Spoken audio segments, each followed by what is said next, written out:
O'zbekistonda birinchilardan bo'lib qurilgan biznes markazi. Mana bu bino ham Milliy bank bosh binosi. Bu biznes markazini taksistlar bir zamonlar aytib berar edi. Bu Intercontinental, eski Intercontinental, hozir boshqacha nomi, mehmonxona. Taksistlar bir aytib bergan edi.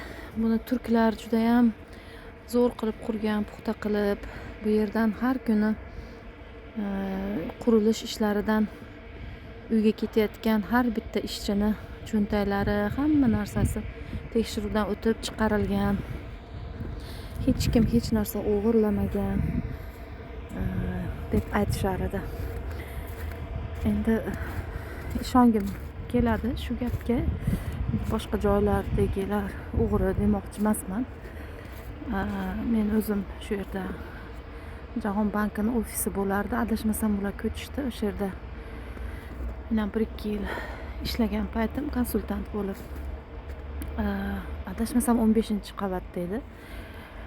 Shunda bir marta zilzila bo'lgan, yaxshigina sezilgan. Lekin baribir qandaydir bilmayman, ong ostidami qattiq ishonganman. O'shanda ham haligacha ishonaman. Eng puxta qurilgan binolardan, baland qavatli binolardan deb. Bu yerda juda ko'p joylar. Bu davlat binosi. Adashmasam davlat sheriklik, xususiy sheriklikka berildi yo berilmadi, yo privatizatsiya qilindimi? Yangiliklar chiqqanda eslayman bu haqda, lekin haligacha davlat binosi bo'lsa kerak. Mana shu hamma xonalar bu yerda arendaga beriladi. Hozir men 2 haftalik,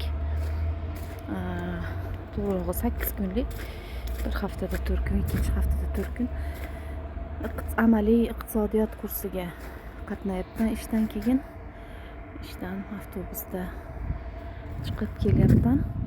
Bu Uzbekistan Japanese Center'da taniqli iqtisodchi Yuliy Yusupov tomonidan olib borilayotgan kurs.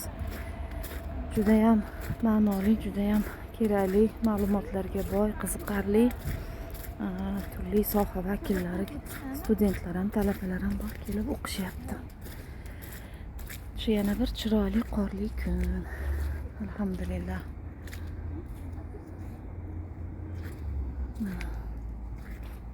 Bodomzor bekati joylashgan. British Council ham shu yerda.